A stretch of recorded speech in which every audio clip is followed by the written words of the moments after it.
Bienvenidos a la Rueda de Meteoro número 48. Yo soy Beto Miré y deseo que se encuentren muy bien. La charla de hoy es acerca de la pintura corporal y las perforaciones que realizaban los antiguos mexicanos. Acompáñenos. Oye, güey, ¿te acuerdas que estábamos platicando la semana pasada, güey, del pinche Ozzy Osbourne, cabrón, que estaba haciendo la última gira de Black Sabbath y la chingada, Ah, ¿no? sí, y ya se Y, petateó. pero qué curioso, güey, porque hablamos de ese cabrón la semana pasada y de ahí nos fuimos con el tema de los tatuajes, cabrón. Ah, Y sí. ahora, y ahora este pendejo se le ocurre morirse, güey. Y ahora vamos a hablar de de la pintura corporal y de las perforaciones, cabrón. Ajá, sí. Entonces, se me hizo como cagado, güey. Pero, Sí, no, pues, sí estuvo cagado. sí, güey. Y más cagado porque, pues, mucha gente que a lo mejor ni lo conocía, chinga, y ponía sus pinches fotos de Ozzy Osbourne, cabrón. Ujú. Tocaban rolas de Ozzy Osbourne y grupos norteños tocando la de Paranoico. Bueno, no, güey, Ah, no sí, estuvo, sí, sí, cabrón.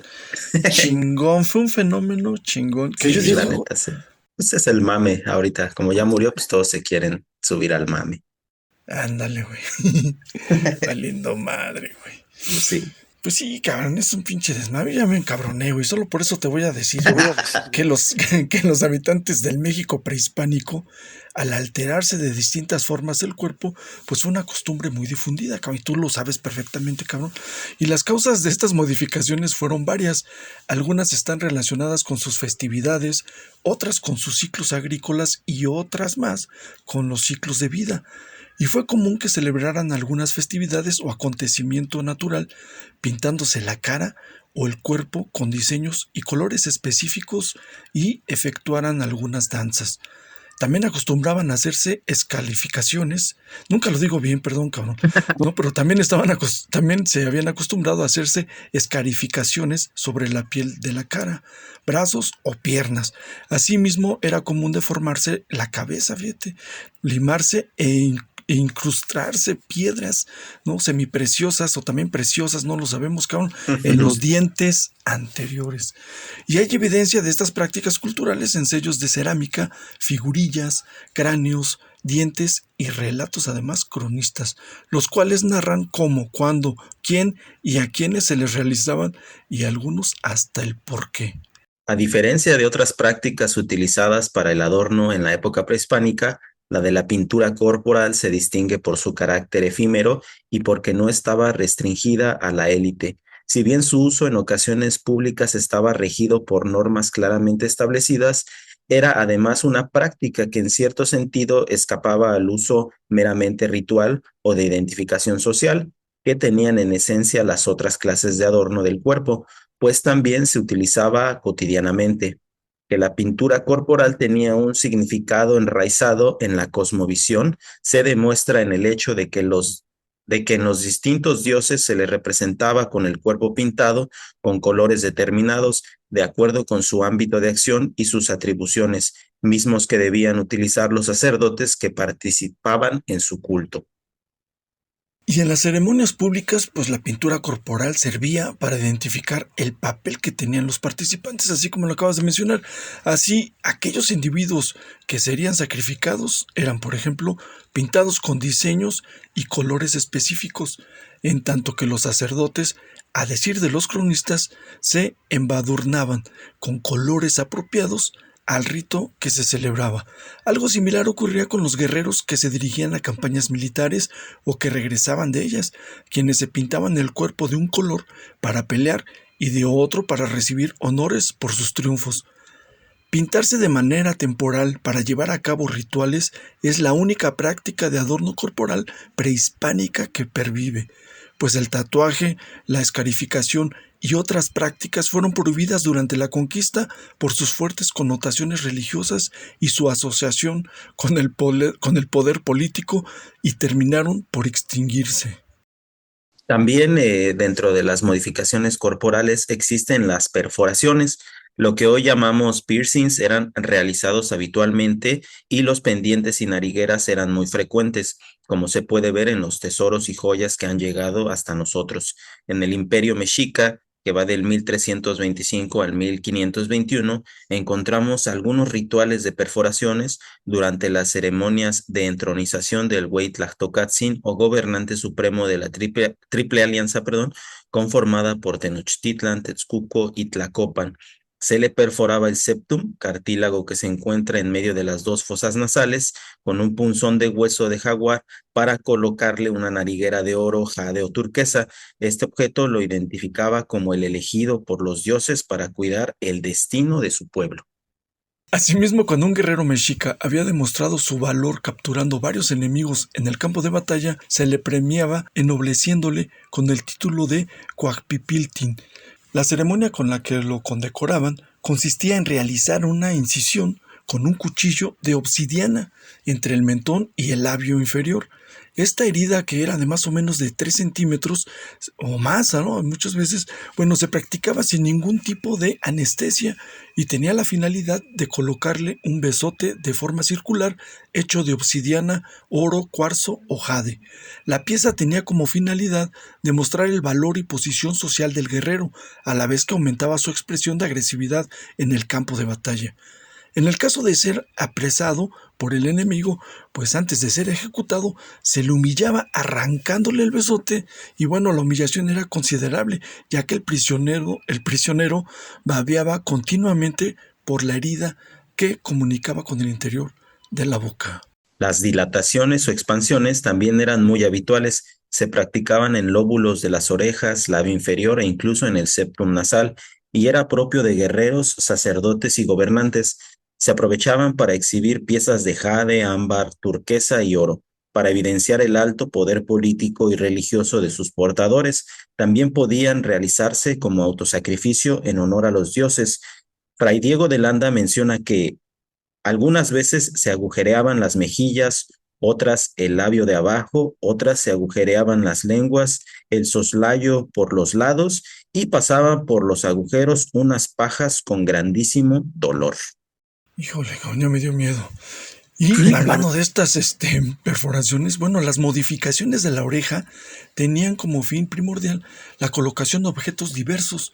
Podía ser compresión del lóbulo con los dedos, perforación con una aguja o la distensión mediante la fijación de objetos cada vez más pesados. También se acostumbró la colocación de pequeños arillos de distintos materiales en toda la orilla del reborde auricular. Torquemada y Sahagún dicen que la mayoría de los grupos prehispánicos se perforó por el lóbulo de la oreja y hay muchas figurillas que muestran la colocación de orejeras o la perforación o distensión del lóbulo.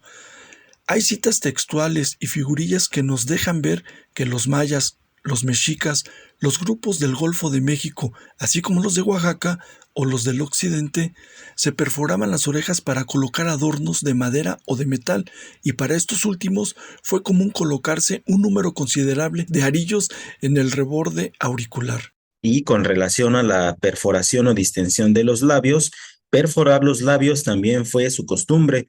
Torquemada dice que lo hacían con el objeto de fijar ornamentos. Se practicó en el labio inferior, en el superior, en ambos o en las comisuras. Realizaban perforaciones con una espina de acacia, la cual era renovada hasta lograr la permanencia del agujero. Posteriormente provocaban la dilatación de este, introduciendo objetos cada vez más grandes. También acostumbraban la distensión del labio inferior, la cual lograban colocando un objeto redondo, que cada determinado tiempo cambiaban por uno de mayor tamaño. También dice sobre el aspecto físico del indígena mexicano que afeaban y perdían dotes naturales por llevar pendientes muy pesados que les hacían las orejas deformes. Las penitencias durante el ritual les dejaban cicatrices y lacras. Los hombres se pintaban para salir a la guerra, se desfiguraban el labio perforándolo para llevar el distintivo guerrero. A causa de los arillos y sacrificios, tenían las orejas largas, aspadas y con excrescencias. Y las fuentes para esta información que les acabamos de decir es de la revista Arqueología Mexicana de Enrique Vela, Subdermo y alteraciones culturales en el cuerpo del hombre prehispánico, por Josefina Bautista. Oye, cabrón, fíjate que yo lo único que sé de la pintura corporal, regresando al inicio de esta charla, se me vino a la mente el Immortal, cabrón, y Abad, cabrón. Ándale. No, los Kiss, güey, también, ¿no? Sí, sí, sí.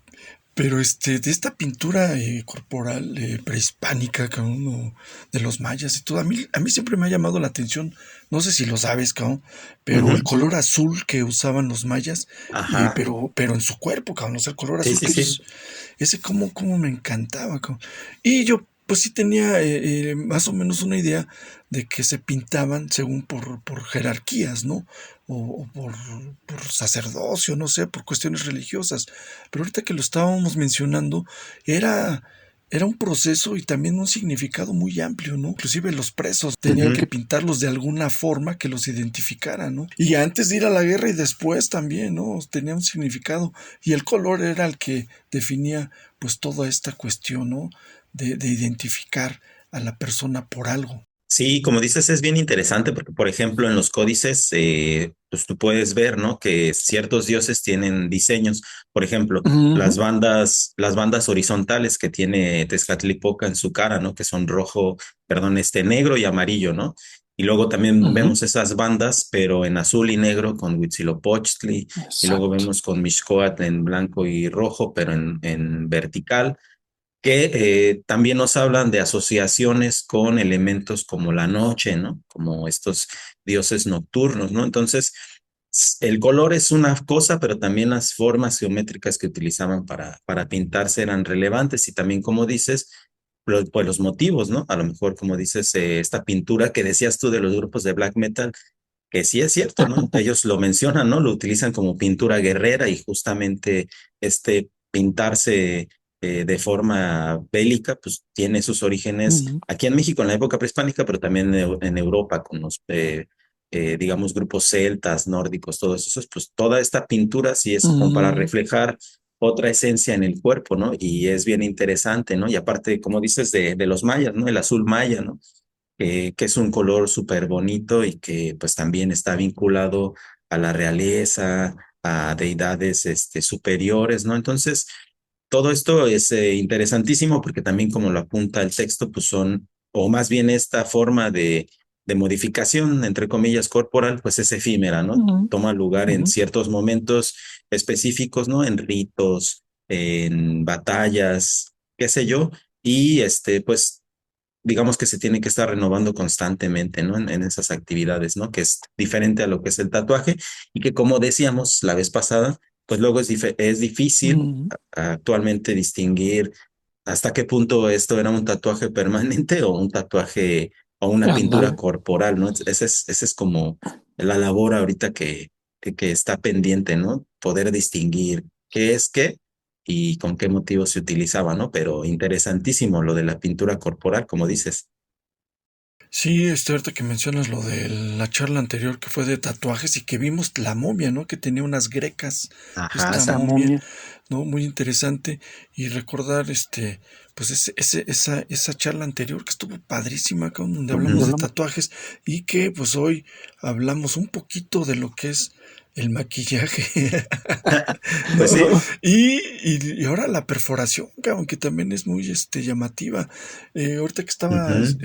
escuchándote, me acordé del Buda, cabrón, ¿no? Que tiene las orejas así colgando y las perforaciones esas que, bueno, ahora ya se ven comúnmente entre los chavos, ¿no? Pero o bueno, no ahora, sino hace Ándale. como 10 años empezaron, ¿no? 15 años. Por allá sí las empecé a ver en Ajá, los sí, sí, sí. jóvenes que se hacen no, pero tremendo, un hueco tremendo. Y yo luego me Sí, sí, sí. preguntaba qué iban a hacer con eso cuando pues ya fueran viejos, ¿no? Pero bueno, son cosas que se quedan ahí. Y Sí, sí, sí. y esto mismo también se hacía, ¿no? Aquí en México. Y tenía también un significado o no, pero también lo realizaban. Y hacían cosas como que más dolorosas. Tú leíste por ahí en alguna parte, ¿no? Que al final decía Torquemada o era Pancho Villa, no me acuerdo quién mencionaste, que decía que eran Fray Diego, ¿no? De Landa, decía que pues era con todo esto lo hacían ellos y él percibía que era con mucho dolor, ¿no? Pero era parte de, ¿no? También cuando a ti te conocí poquito después, yo me acuerdo que tú traías también, no sé si es el nombre adecuado, pero traías un besote, cabrón. Ándale. ¿Verdad que Sí, sí, sí, güey? sí, sí. Y también tu hermano, ambos traían. Los dos, cabrón. Entonces, yo nunca lo vi. Hasta, no solamente lo vi con ustedes dos. Después de ahí no vi a nadie con eso, cabrón. Ujú. Obviamente tú no, ya no tienes ningún rasgo de que hayas portado el besote, ¿no? Pero lo que leímos eran heridas de 3 centímetros o más. O sea, eran terroríficas, ¿no? Cabrón, por decirlo de alguna forma. Sí, ¿no? Y como dices, son como cosas que luego la gente piensa que son expresiones modernas, ¿no? Y la Ah, cierto. realidad es que no, o sea, aquí en México al menos tienen miles de años, ¿no? Y están vinculadas sobre todo a la posición política, a las élites gobernantes, ¿no? Más allá de lo que hoy día es, ¿no? Porque es curioso, ¿no? Hoy día a lo mejor este tipo de modificaciones corporales está más vinculada a grupos parias, a grupos que no son muy bien vistos en la sociedad, ¿no? O sea, Ujú, a mí ujú. yo recuerdo que yo por traer esa perforación y todo, pues la gente me percibía como un maleante, ¿no? Y en la antigüedad, pues era más bien un símbolo de estatus, ¿no? Pero aparte es este punto que mencionabas, ¿no? De que tiene que ser doloroso, ¿no? Tiene que Pues ser sí. con mucho sacrificio, porque evidentemente al momento de hacer tú eso, sangras y el dolor y la sangre pues, son elementos que les estás ofrendando a los dioses, ¿no? Entonces, por eso Sí. ese componente de dolor donde uno hace este sacrificio a los dioses, ¿no? Por ello también la palabra Macehual, por ejemplo, en náhuatl, significa los que son merecidos, los Macehualtin, y son merecidos justo Oh, por el sacrificio que hizo alguna vez Quetzalcóatl, ¿no? De perforarse el pene y con su sangre crear a los nuevos humanos, ¿no? Entonces, de esa forma, el humano recrea este tipo de mitos de origen y les da un significado más allá de lo estético, ¿no? Porque en el presente, pues más bien tiene que ver con cuestiones estéticas, ¿no? claro. De verme transgresor, verme shalala, shalala. La realidad es que en el pasado tiene que ver más con esta vinculación con elementos de mitos, de creación, de élite también, pero, o sea, tienen un origen más intrincado y más complejo que ser simplemente estético. Y también, pues aquí mencionaba un cronista como Torquemada, que estas cosas afeaban a la gente.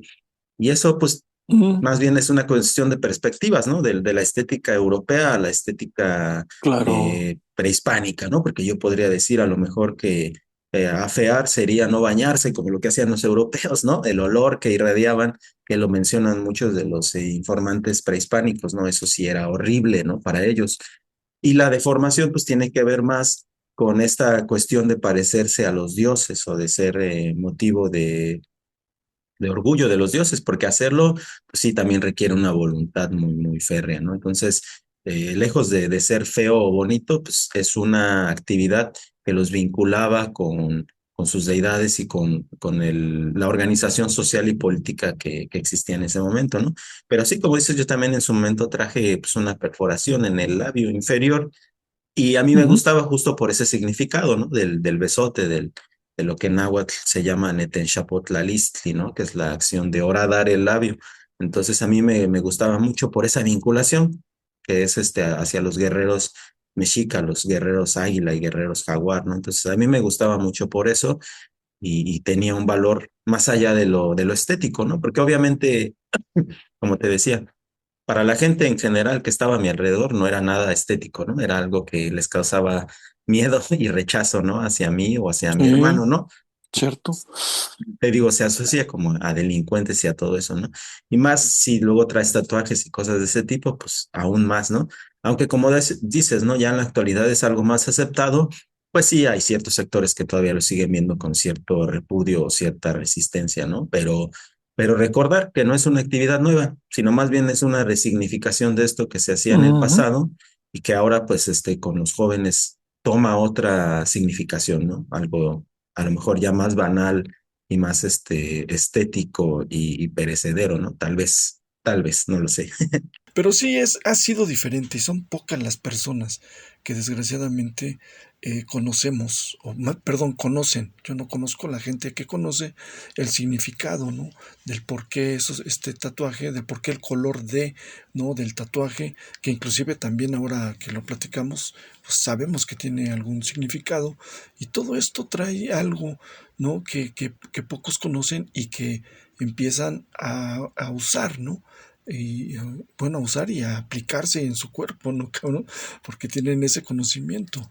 No es porque sea moda o porque pues ahí por ahí lo vi en una revista y me gustó y ahora yo lo voy me lo voy a adjudicar, ¿no? Y esto yo lo viví muchos años, cabrón, ¿eh? Siempre que te veían con el pelo largo, con las playeras negras, con una guitarra. O sea, a mí me veía la policía y ya por la apariencia me paraba, cabrón. Ahora les doy risa, pero en ese entonces, pues sí, yo creo que sí me veía un poco malo, güey, ¿no? Entonces, botas, pantalones negros, bueno. Ujú. Entonces, y ahora imagínate un poquito más acá que a ti te tocó vivir eso con tatuajes, con perforaciones, pues bueno, incrementa más, ¿no, güey? Eras como más peligroso, ¿no? Que en mi época, ¿no, güey? Pero sí, es padre, ¿no? Conocer, y qué bueno que tenemos pues estas cápsulas, mini cápsulas, güey, o mini charlas, ¿no? Referente a estos temas, pues que vamos a continuar, cabrón. Y bueno, siempre y cuando a ti te parezca bien, ¿no? Ahora vamos a ver las deformaciones craneales y otras cosas que platicaremos pues ya en otra, en otra charlita de esta rueda de meteoro. ¿Cómo ves, amigo? Sí, justo quedan pendientes todavía más pláticas sobre este tema, que es muy interesante, porque bueno, ahora como dices, con las deformaciones craneales, pues ese sí tenemos la evidencia arqueológica concreta, ¿no? Con los restos óseos. Ujú. Igualmente con lo de los sacrificios, también hay evidencia antropológica y arqueológica bien concreta. Entonces, es un tema bien interesante y que nos pone de frente, pues, estas expresiones de la belleza, ¿no? Las Exacto. actuales y las contemporáneas, ¿no? Entonces, por mí, excelente de seguir hablando de estos temas y compartirlos con quien amablemente nos escuchen y aquí entre nosotros, pues, charlar de esto y vincularlo con nuestras experiencias pasadas, ¿no? Excelente. Pues no se hable más, entonces pues no me queda más que agradecerte, ¿no? El que te tengas el tiempo, la dedicación, ¿no? Y las ganas de conectarte para platicar de todo esto. Te mando un abrazo, te agradezco mucho, cuídate mucho y nos vemos la próxima semana. ¿Cómo ves? Igualmente, Beto, te mando un abrazo muy fuerte y pues nos estamos viendo para seguir hablando de estos temas tan interesantes, Beto. No se diga más, entonces ya quedamos. Cuídate mucho. Bye, saludos. Igualmente, gracias.